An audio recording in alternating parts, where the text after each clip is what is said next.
Ambulance service, is the patient breathing? We can't tell. We're trying to get into the room. You can't open the door. Can you not break the door down or anything? I think the person is lying in front of the door. Okay, so the person that you're calling about, can you see them? It's just about through the bedroom door. There's blood everywhere. It looks like the person has been stabbed.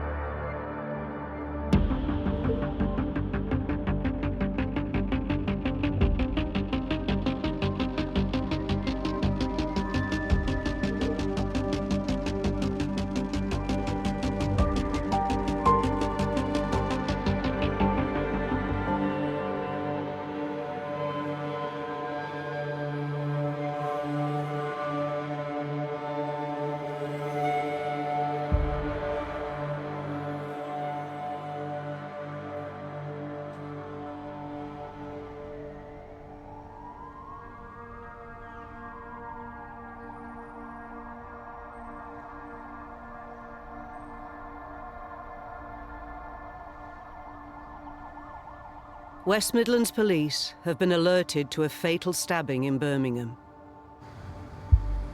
Forensic investigator Cara Nichols-Parkin is dispatched to assess the scene. I've been working in forensics for 22 years now. I've dealt with hundreds of serious incidents and unfortunately a lot of murders. It's our job to go in there and identify who's responsible. We have to piece together what the forensic evidence is showing us.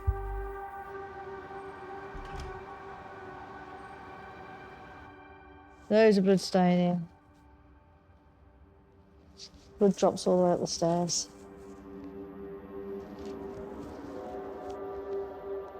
The team head to the bedroom, where emergency services discovered a body. The man is identified as 30-year-old Kenneth Ford, the tenant of the property. Really heavy blood staining. There's just so much blood in here. Cara starts by examining the victim for evidence of what could have happened. He's got quite a lot of injuries. Whether the injuries in his head are from a tool of some sort, it's hard to say. He's got bruising around his knuckles and everything, so I suspect he's fought back at some point. He got lots of defensive wounds to his hands, which just shows that the attack had been going on for some time.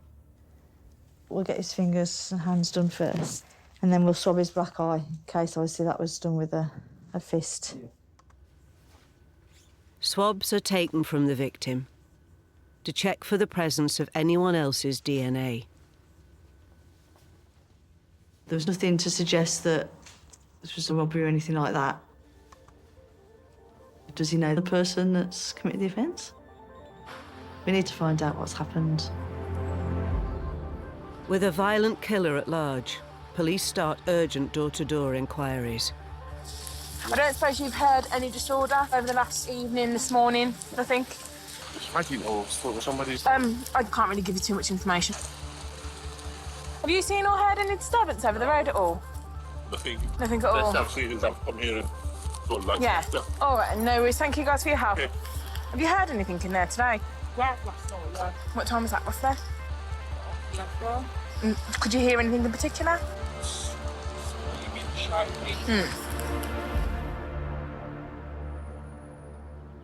With evidence gathered from the bedroom, the forensic team follow the trail of blood downstairs.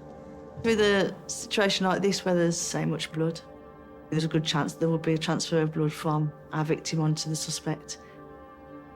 Spatter's potentially gone onto the clothing, fingerprints in blood.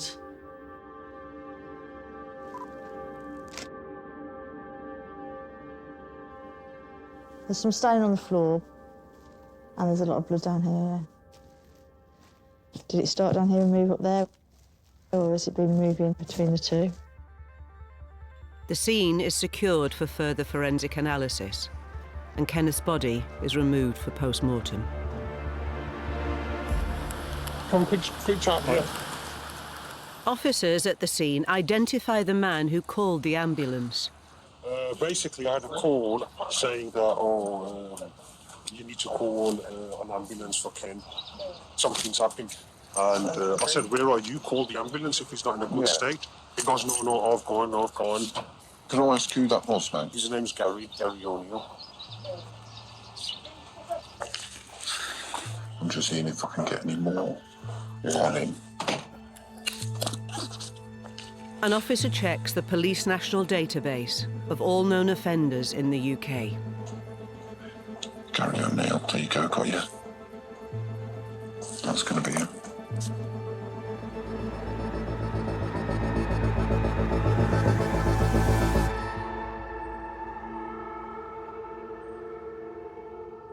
As a search begins for Gary O'Neill, Cara joins the homicide team, led by Detective Inspector Michelle Thurgood, for a case briefing. Morning, everybody. This briefing this morning is in relation to the murder of Kenneth Ford. A phone call was made to a friend of the deceased from Gary O'Neill saying that Kenneth needed an ambulance. I'll just run you through the scene we've got. So the front door leads into the lounge. There's a sofa that's underneath these stairs here. There's a lot of blood staining around that area. But then upstairs, so when you go upstairs, the deceased was found just behind the door. There's blood everywhere in the room. It's been a really nasty attack. He's got lots and lots of injuries. So we just need to establish what's gone on. In terms of Gary O'Neill, obviously we need to get Gary an interview so we can understand what occurred and process him for any potential forensic evidence that he might have on himself or any of his clothing. And the murder weapon is still outstanding. Can we see what that weapon was? OK, thank you, everybody. It's clear that Kenneth Ford was the victim of a violent attack. At this moment in time, Gary O'Neill is the suspect, but I have to keep my mind open. He called to say Kenneth needs help, so he could be a witness. We do often have witnesses that don't come forward because they are frightened. We need to eliminate the fact that anybody else could be responsible.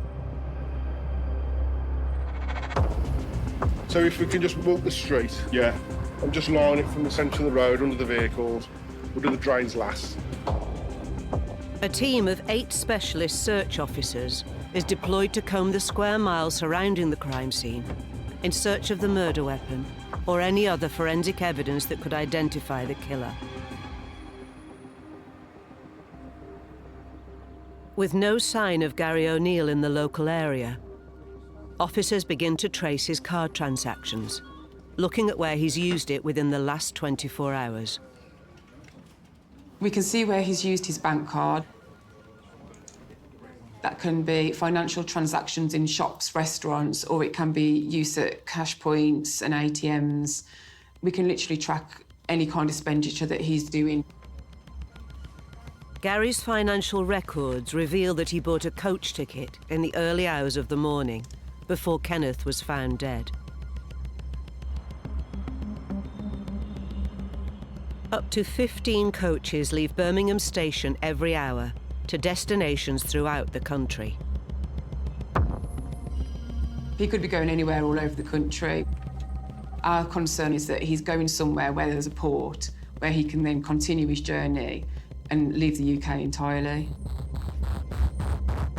Authorization is granted to access Gary O'Neill's phone so that officers can analyse his cell site data. Overnight, cell site use in and around the offence location, and then I haven't seen a trace of his phone until 15:52 today, and it's in Carlisle. Carlisle sits 200 miles north of Birmingham. When somebody's using the internet or social media platforms, or whether they're making actual phone calls, they're connected to a mast. All of that phone data can be tracked. But he's now moving away from Carlisle. He's following the M6. Yeah, it's tracking up the M6 now. Already past Lockerbie. So he's heading to Scotland. Yeah. This is a serious point in the investigation. If Gary O'Neill committed this offence, he's a dangerous man. We need to arrest Gary and get him into police custody.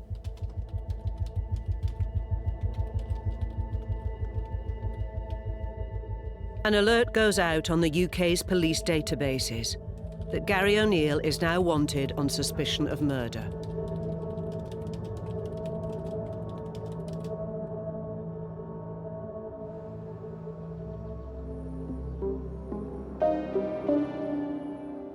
With bloodstains suggesting Kenneth was assaulted in different parts of the house, blood pattern analyst Phil Field is sent to the crime scene to determine how the attack unfolded.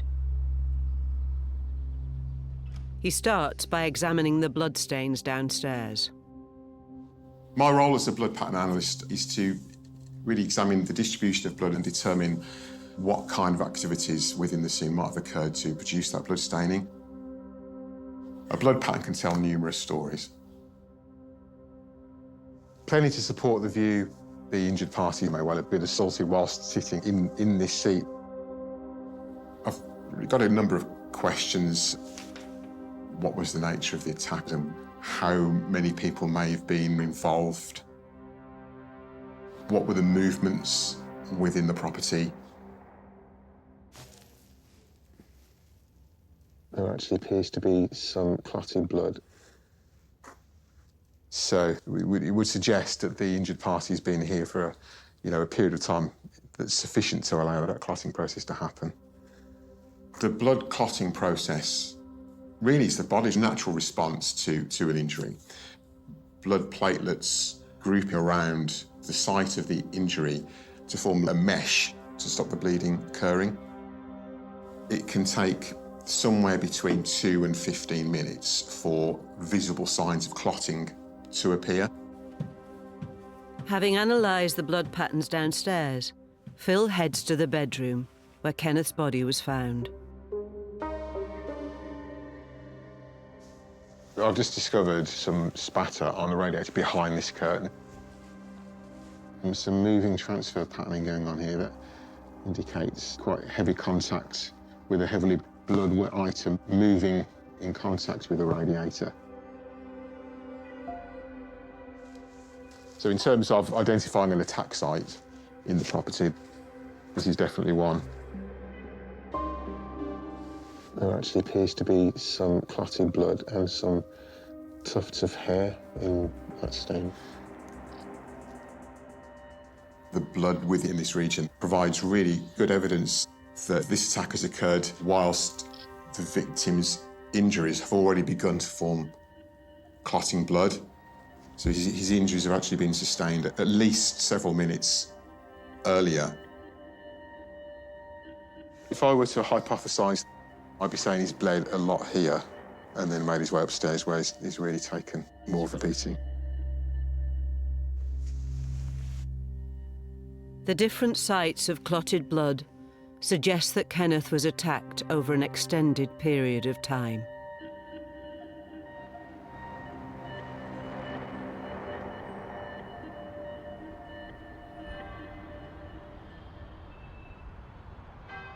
Detectives have been searching for Kenneth's killer for 4 hours, when they are alerted to an emergency call from a driver to his depot on a coach heading to Scotland. This guy's an absolute spanner. Hasn't been able to utter a word that makes a sense. My dog can bark a sentence better. And he's harassing my partners. They're fully charged. But it's the way he's putting himself across. It's just like he's staring right through you. Yeah. It's as if you're a bit of glass. He's really not there. Scottish police are called to remove the man and identify him as Gary O'Neill. They seize his possessions, including clothing.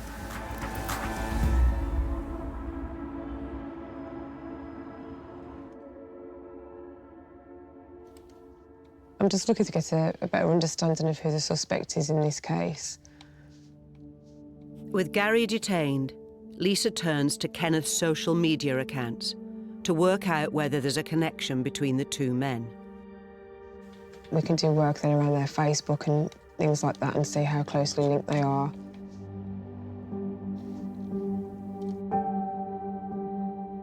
We can see on here that they come from the same area of Ireland and have moved to the area together from Ireland.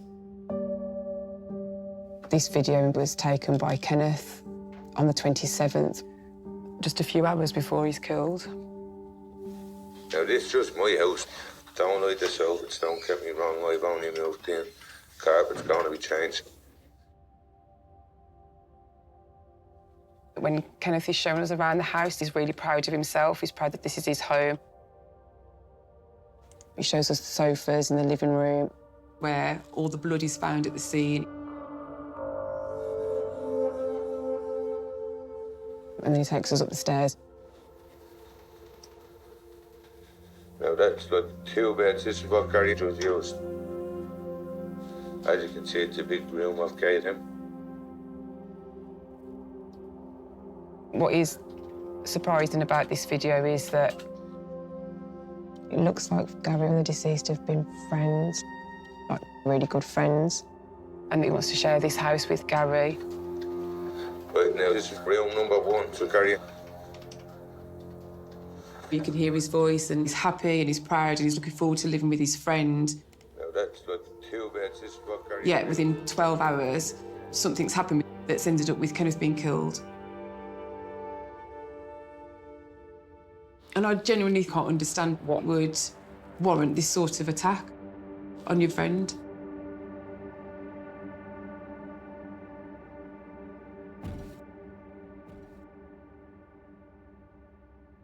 The next morning, Gary O'Neill is transferred from Scotland to Birmingham for questioning. Can I step over here, please, mate? Stand here, Gary. Can I have your name, please? Gary O'Neill. And the offence is arrestable, please. Murder. You've got to remember why you're here. No, don't. Well, you're here on suspicion of murder. You said I was here for murder. Suspicion of murder. That's the offence. Gary, if you understand, obviously murders is a serious allegation to put towards someone. So having you under arrest, okay, means we can interview you and we can get your side of the story. No, we know there's 2 sides to every story. Okay. I've got to ask you about your health and well-being. Do you suffer from any heart, epilepsy, asthma, diabetes or allergy? No. Okay. But I did have a blood clot to the brain 10 years ago. Okay. Any other physical medical condition? So what's that then, mate? You're a? Benzodiazepam. Do you have any injuries? They can show me your hands. Okay. Right. In line with that then, Gary, I've heard what the officers told me. I'm happy that the arrest is lawful and legal, and therefore I'm going to authorise your detention. Have a seat there. 323.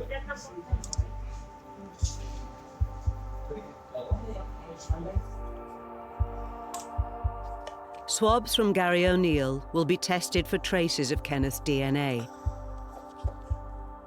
They will also be compared to DNA found on Kenneth's body to determine if Gary was involved in causing his injuries. Only DNA I'm gonna find here is my own DNA.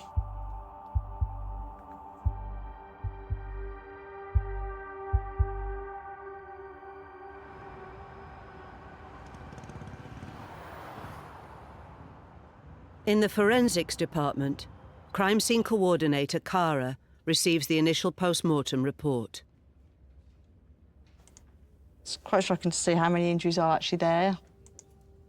I think they're saying 100. Just the sheer quantity of injuries was probably the most injuries I've ever seen.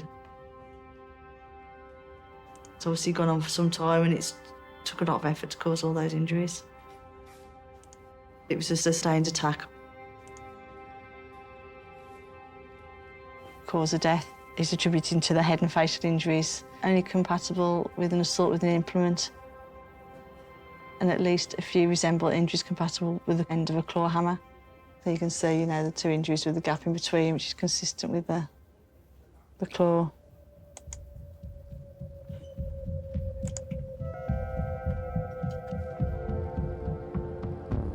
With Gary in custody, detectives call upon Cara to establish a forensic strategy for the investigation.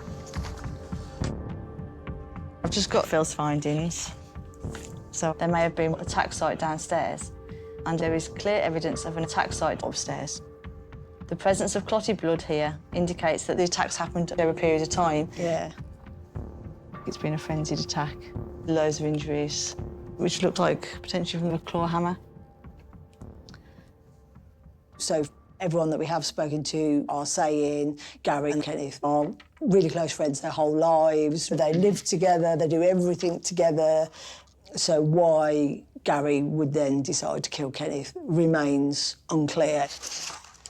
In terms of the forensic strategy, Cara, you've already put something in place around that, have you? So it's going to be based around the blood and the transfer of blood between the two to put him there at the time of the actual assault, whereas his DNA within the scene isn't going to prove that he's committed the offence because he's been in that address a lot. Gary and Kenneth were really good friends, and I think he'd been staying at that address. So Gary's fingerprints and DNA would have been within the address. So we really needed to focus on transfer of the blood, fingerprints in blood, that would put someone there at the time of the actual offence where he was bleeding. We've got Gary's clothing, that is blood-stained, so we can identify whose blood that is. If Kenneth's blood's on Gary's clothing, then obviously that puts him at the scene at the time that the assaults happened. Also really important for tying him in to actually the murder.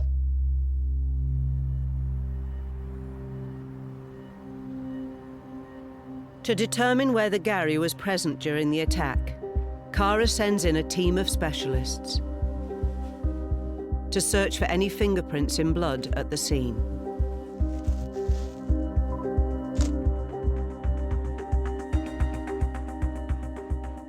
Yeah, I can see some marks just on the banister rail here. Possibly could be ridge detail. Having looked at it, I think it's going to be best if I just cut it off here and here, and actually get that treated in the lab.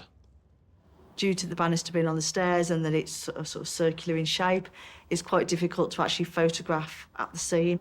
So in this case, we decided to cut the banister out and send it into our fingerprint development lab. If they can find a fingerprint in the blood, it could reveal who killed Kenneth.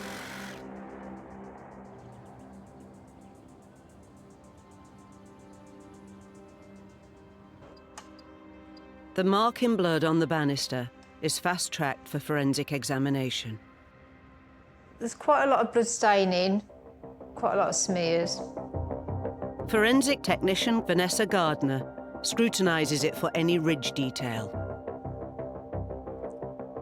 There's one particular area that looks like it might have some quite good detailing. Now we're going to have to use all the different light sources to see the best way that I can capture the actual ridge detail before we photograph it.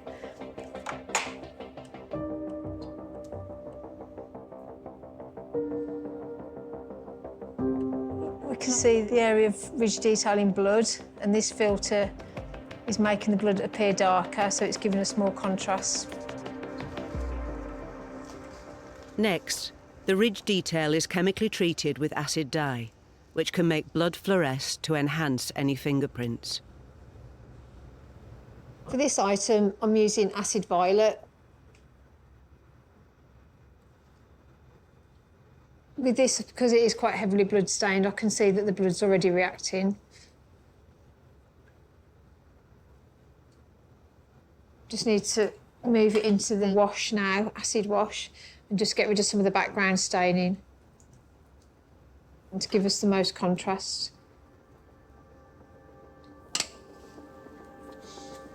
The ridge detail must be further enhanced to be usable for the Fingerprint Bureau. We're getting contrast, but we're losing the ridge detail, so when we turn it into a grayscale image, that might be better for the fingerprint expert to have a look at.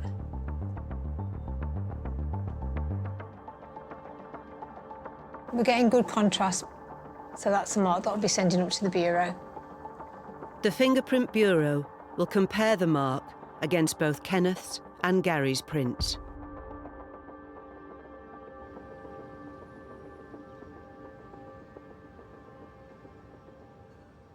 Detectives are still trying to establish whether Gary O'Neill was at the house on the night of the attack, and if he was alone. OK, so we've got some footage from the scene, which is Colebrook Road. They retrieve footage of the streets near Kenneth's house from the day he was killed. Kenneth Ford has been killed in a particularly brutal attack. We have no murder weapon and we have no forensic evidence to link the suspect to the scene at the time of the attack. There he is. Here we've got the suspect walking towards the front door. The suspect goes into the address. There's a couple of other people with him and they look like they've got a pushchair. And what time's that at? This is at 22:58. So they've all gone into the address.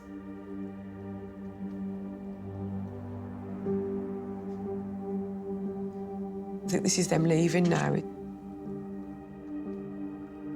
So now we're on 23:21. So they've been there about 22 minutes maybe altogether. Yeah.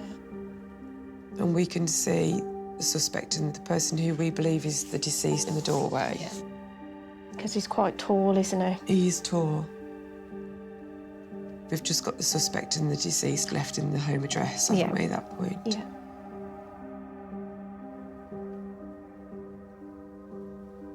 The suspect leaves screen time of 01:57. Yeah. And then he looks to be a little bit worried about spooked that. by the Yeah, ambulance. yeah, Yes, definitely. okay. So he walks off the other way, but the other way is a dead end. So he kind of waits a little minute, walks up there, and then comes back past. So it looks like he's carrying a big, like, shopping bag, isn't Yeah. it? We could have taken the murder weapon with him. Yeah, looks like it. So in between the witnesses leaving and this time now, nobody else comes or goes to the address. This is a real breakthrough for us because this shows that no one else is in that property, just Kenneth and Gary, which obviously leads us to believe that no one else can be responsible for what's happened to Kenneth.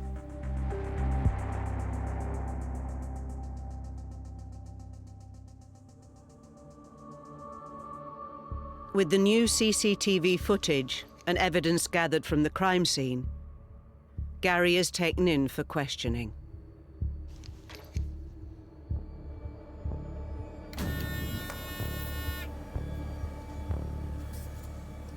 So, Gary, you were arrested on the offence of murder. The law states murder is where a person of sound mind and discretion unlawfully kills with intent to kill or cause grievous bodily harm. Did you commit murder against Kenneth Ford? No comment. Okay, Gary, so what I'm going to do is I'm going to show you some CCTV that we've recovered.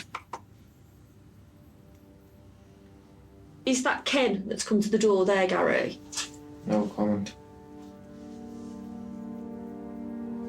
We know when the unknown male and female had left that it is yourself and Kenneth in that property.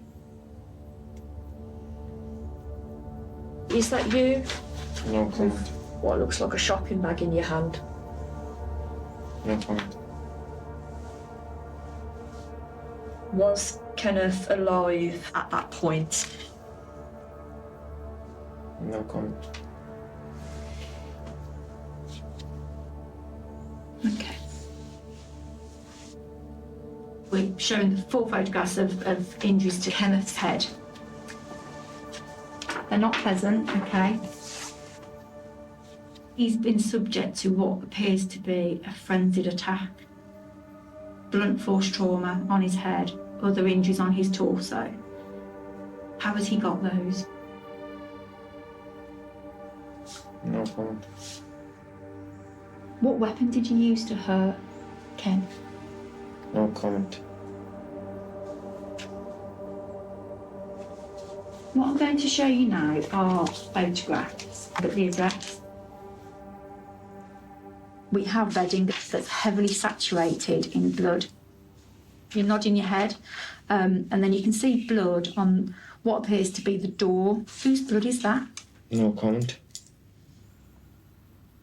Have there been any disputes between you and Ken? Were you angry? No comment. Whose blood is that on your clothing? No comment. If those clothes are sent off, will there be any of Kenneth's blood? No comment. Will it be your blood? No comment. Kenneth is dead. You were there that evening? That's your mate, isn't it? You've come to England together for a better life. This is your opportunity to tell us what has happened.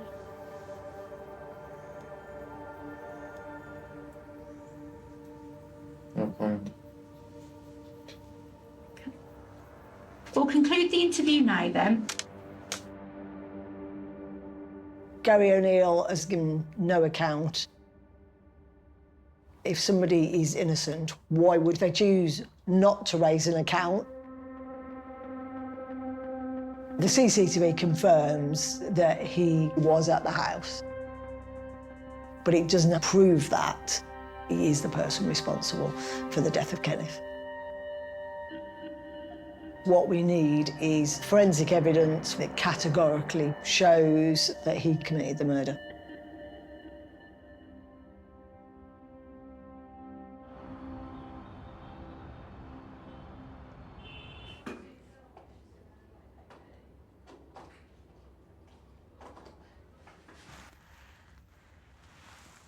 So I'm just laying the item out just so I can see it from the front. The top that Gary was wearing when he was arrested has been sent to a specialist laboratory to examine for blood. Straight away, I've found some red-brown staining. So I'll test it using Castlemere and see if it gives a positive reaction. The faint spatter marks on Gary's top are tested using a filter paper. Next, a chemical mixture is added that contains phenolphthalein, followed by hydrogen peroxide. If blood is present, the chemical will react by turning pink.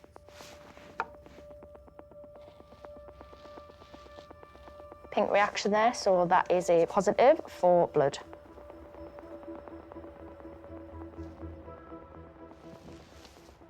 Right, so what we got is hoodie? Yeah. Hoodie top. With the marks confirmed as blood, forensic scientist Steve Paddock begins a detailed blood pattern analysis. If we find Kenneth's blood on Gary's clothing, then that would be crucial for the investigation because it would put Gary at the scene at the time that Kenneth was bleeding. So we've got a direct link with him to the assault. Right. Let's have a look at this. It's quite widespread, isn't it? Mm-hmm. Some contact staining down the right sleeve. Some of it quite heavy. During an assault, you might have blood transferred in a number of different ways. Firstly, when a perpetrator or their clothing comes into direct contact with a source of wet blood, and it will create what we call a contact or a transfer blood stain. The second way is where airborne droplets are projected through the air. Blood can be flicked off a hand or a weapon, or if a forceful blow is delivered into a source of wet blood. We have got some airborne stains on the hood as well. The size of these stains are very small, some of them less than 1 millimetre. This indicates it's most likely to be caused by impact spatter, forceful blow into a source of wet blood, and the force of the blow has caused the blood to break up into droplets. We may only expect these droplets to travel maybe no more than 1 metre.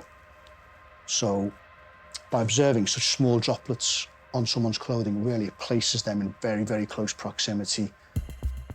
So in this allegation, we've got a suggestion the wearer has repeatedly struck an individual with a hammer. The victim's got blunt force injuries to his head. So to me, particularly this impact spatter would be very much in keeping with that.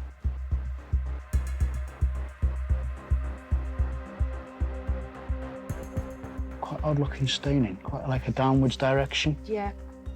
One explanation for that is the hammer's been swung with blood. Yeah. It's wet with blood, it's been swung and stopped. His right shoulder, and the blood's projected down to the lower rear of his back. Let's take a couple of stains for DNA. Certainly, if DNA matches the victim, there's certainly take some explaining. Yeah. The blood samples will be analysed for DNA profiles to determine whether the blood belongs to Kenneth or Gary.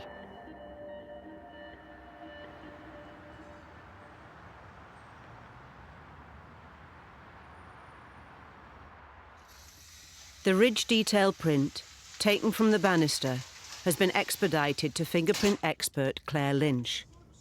A match to Gary would prove that he was in the house at the time Kenneth was killed.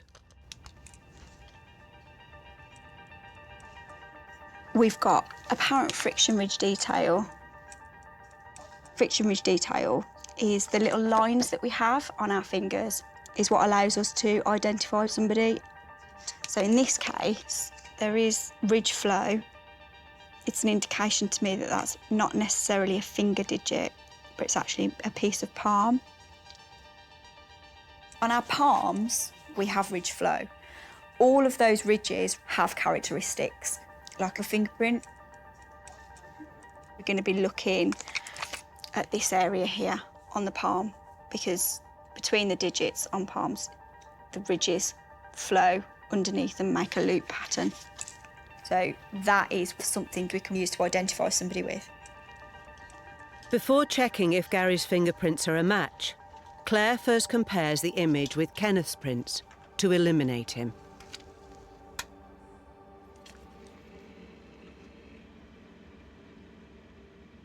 When we're looking at our characteristics, we want to ensure that the characteristics on this side, which is our recovered side, match exactly to the ridge characteristics of our known impression. Because this impression is apparently in blood, the quality of the impression is actually really quite poor. So we've got to be aware that some things may look a little bit thicker, a little bit chunky.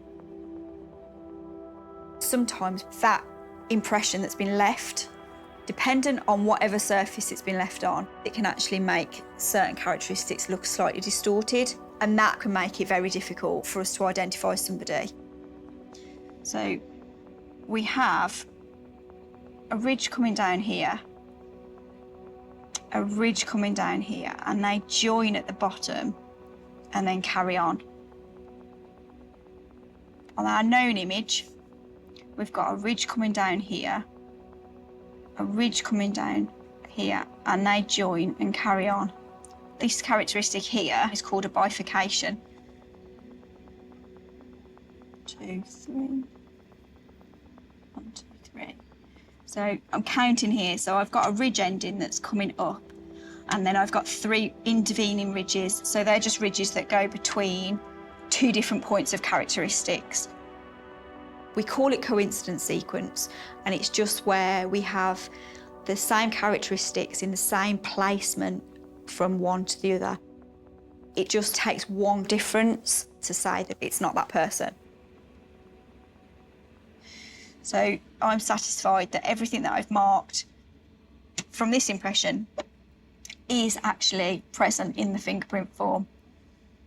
My conclusion is that it is an identification to the right palm of the deceased person.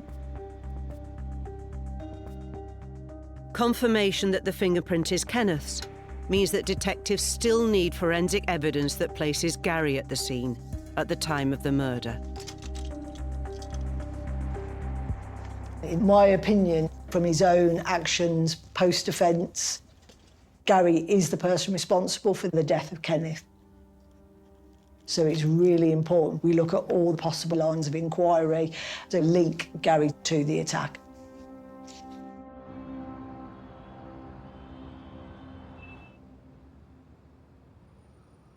You went last week up to Glasgow in terms of other inquiries with the custody staff. While awaiting the results of the blood analysis on Gary's top, detectives revisit evidence gathered by Scottish police at the time of his arrest. No statements from any custody staff that had any dealings with Gary.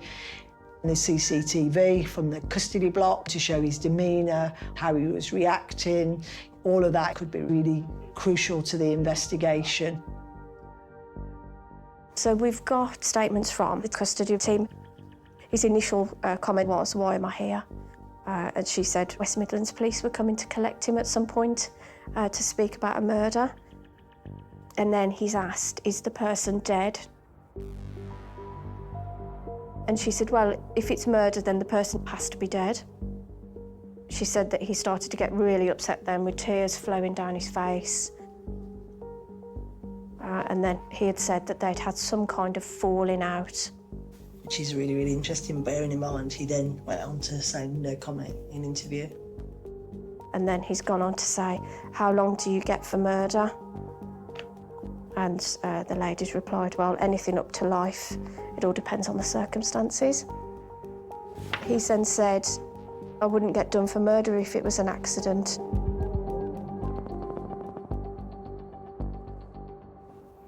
That statement is a really, really significant statement, isn't it? Yeah. To have obtained. Yeah, Excellent. definitely. Gary may not have known whether Kenneth was dead. He did phone the witness and say, "Get him help," which suggests potentially he didn't know. One way or the other, Gary O'Neill is a risk to the public, and we still need forensic evidence which puts Gary in that premises at the time of the offence.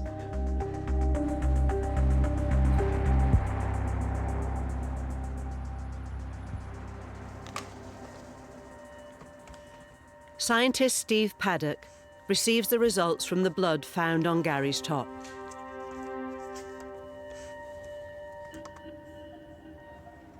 So what we're looking at here is the DNA results from one of the spots of blood on Gary O'Neill's grey hooded top. We look at 17 specific areas of DNA in an individual's genome. Each area would normally expect to see 2 DNA components, one inherited from each parent. Where we only have 1 peak, this means the same area of DNA has been inherited from this individual's mum and from the dad. Also, what we're seeing is these minor contributions of DNA. So we have DNA from at least 2 individuals within the results. One individual has contributed significantly more DNA than the second. So what we have here is I have Gary O'Neill's reference DNA profile. This represents a graphical representation of this string of numbers. So if we look at this first area of DNA, I can see that Gary O'Neill, his components are 15 and a 17. So they are represented within this DNA profile. We can see that there's a major designation of a 22 and a 23, and a minor designation of an 18 and a 19. If we refer to Gary O'Neill's reference DNA profile, I can see he is in fact an 18-19. So we can see that it's possible that Gary O'Neill has contributed a very small amount of DNA to this result. This is not an uncommon finding. We'll pick up some background cellular material, generally from the wearer themselves. What I have now is a reference DNA profile obtained from Kenneth Ford. So we can see at the first area, Kenneth Ford has a single peak and it's designated as a 15. We move on to the second area of DNA. Within Kenneth Ford's reference DNA profile, again, this is a single peak, this time designated as a 14. If we compare this to the same area of DNA from a blood sample taken from a jacket. We can see this is a large single peak designated as a 14. And in fact, if we go along the remaining areas of DNA, we can see a Kenneth Ford DNA profile matches the major contribution obtained from a blood sample on the jacket. To me, this will provide very powerful evidence that this blood has in fact originated from Kenneth Ford.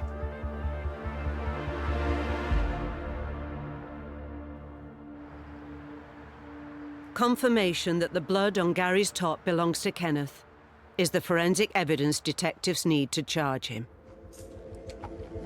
We've gone to CPS with all the evidence, and CPS have authorised a charge for you. Your charge is for murder, so between the 27th of the 2nd, 22 and the 28th of the 2nd, 22 in the county of Birmingham, murdered Kenneth Ford contrary to common law.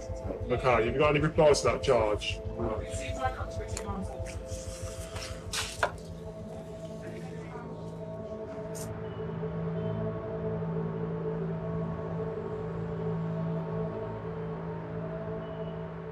After being charged with the murder of his friend, Kenneth Ford, Gary O'Neill submits a defence statement. We have the defence case statement for Mr O'Neill. Quite interesting and not probably what we expected. Gary says, I had an argument with Kenneth Ford. During the course of the argument, he told me to leave his house. I went to get my PlayStation and he said that I couldn't have it. Hit me on the head, knocked me down. He kept hitting me and I was worried as I had previously had a serious head injury. I tried to hit out to stop him but couldn't. I then picked up the hammer, which was on the floor in a tool bag. I hit him with the hammer to stop him from hurting me. I do not know how many times I hit him with the hammer. I remember hitting him downstairs, but I have no recollection of hitting him upstairs. I did not set out that evening to kill Kenneth Ford. I am sorry for what happened. First point and the key point is he accepts causing the death of Kenneth. So, comparing what he says was the assault by Kenneth, what are his injuries? As far as I'm aware, I don't think he had one injury on him at all. He then talks about a psychiatric report whereby he talks about a head injury sustained and finishes it off by saying, I will plead not guilty to murder, but guilty to manslaughter. This defence case statement has a huge impact on the investigation because we are now looking at a potential plea of manslaughter due to diminished responsibility. Diminished responsibility is where you've got an abnormality of mental functioning from a recognised medical condition that may affect the ability to form a rational view on what is happening at that moment in time.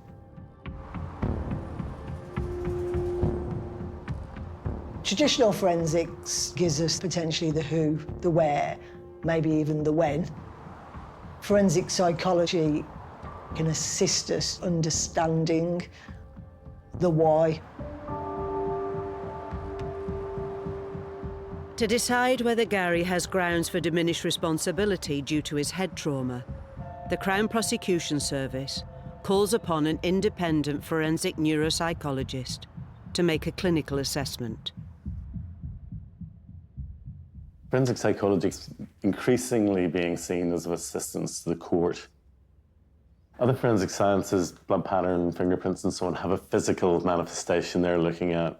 In psychology, we're dealing more with what was the function of this behaviour? Why did he behave the way he did? It's an extraordinary behaviour. Why would someone do that? Somebody might have some impairment or damage that means they don't understand the nature of the act or they don't understand that it is wrong. So for example purposes, here's a scan of a brain. What we're interested in is where there might be some gaps or lesions in the brain. And that can happen with head trauma, which could be as a result of blows to the head, It's a little bit like if there's a roadworks and you can't get down a certain street, the blood can't get to that part of the brain. If that impaired, we can't think things through properly before acting. Behaving becomes impulsive and not something that's completely under our own control at all. So in Mr. O'Neill's case, he says he's had a head injury. And when looking at diminished responsibility, an absolute sort of cornerstone of our work is to look at whether somebody is telling the truth. Are they attempting to exaggerate difficulties, pretend they have a problem that doesn't actually exist? Now, maybe he has had those things, but we have ways and means with the testing that we do to detect people who are faking. This is a murder trial. It will have significant consequences for the accused. It already has very significant consequences for the families of the poor deceased. I would be running between 15 and 20 separate psychometric testings to give it the gravity that it deserves and make sure I get a full and proper set of information and opinion to offer to the court.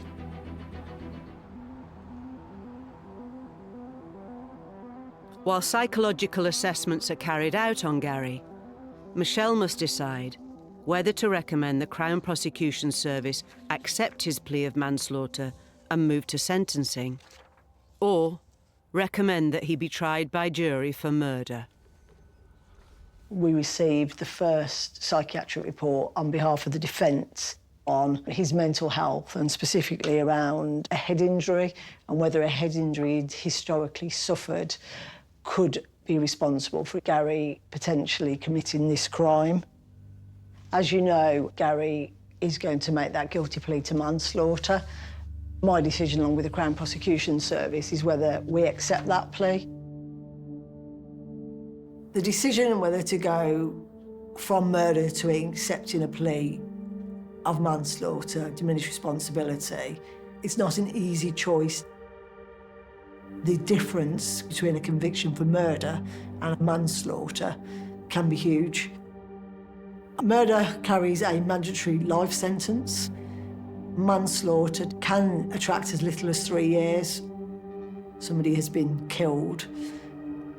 Their families are always at the forefront of everything we do, but it has to be evidence-led.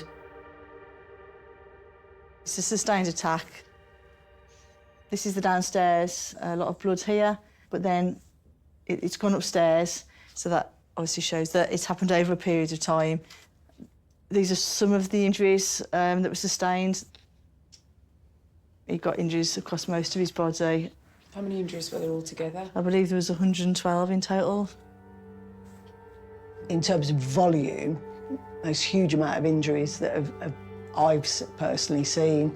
The hammer used in the offence hasn't been recovered. No. Correct. And he's had the presence of mind to attempt to flee the country. This is someone who knows what they're doing. Having gathered all the forensic evidence, my absolute view is that rather than just accepting a plea for manslaughter, this should be a trial for murder. After 17 hours of consultation over the course of 3 weeks, Dr. Green completes his assessments.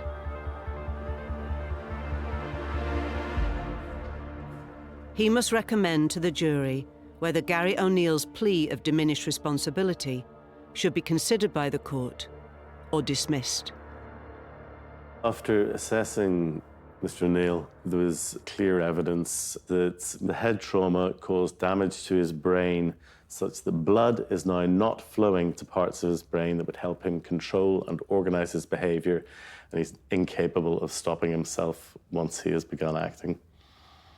Across many of the tests, looking at his ability to weigh things up, he's scoring around the first percentile. This means that 99% of the population would be more able than Mr. O'Neill to plan their behaviour and understand the consequences of their actions. It's my opinion that a defence of diminished responsibility may well be open to Mr. O'Neill due to this organic damage to his brain. which were material to his behaviour at the time.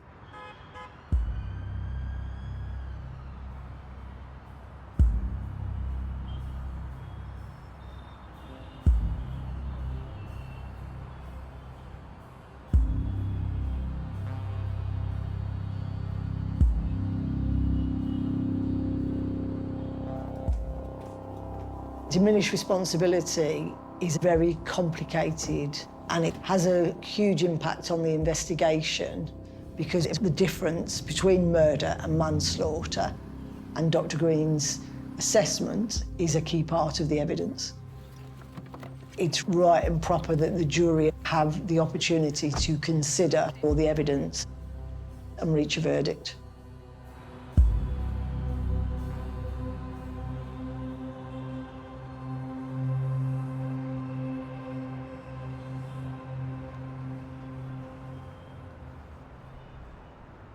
I thought I'd just give you an update from the trial. So, Gary did give evidence, but says he doesn't remember what happened. Nothing at all? Nothing at all. The jury took the view that potentially brain trauma, that affects his ability to remember, and that affects his actions on the evening, and came back with a verdict of not guilty murder, which by natural default means he is guilty to manslaughter, diminished responsibility. Forensics led to him pleading guilty. We just haven't got the murder verdict, have we? Disappointing.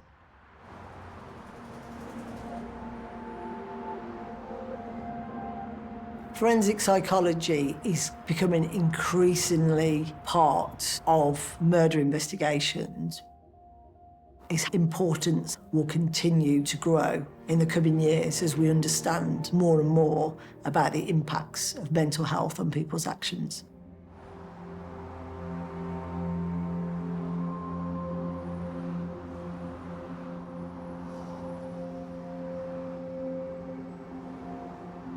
The jury verdict of guilty to manslaughter was obviously very hard for Kenneth's family. Now, this is just my house. Look at the size of it. They will always believe the sentence is not equivalent to the fact that their son has lost his life. Diminished responsibility gives a reason. It's not an excuse.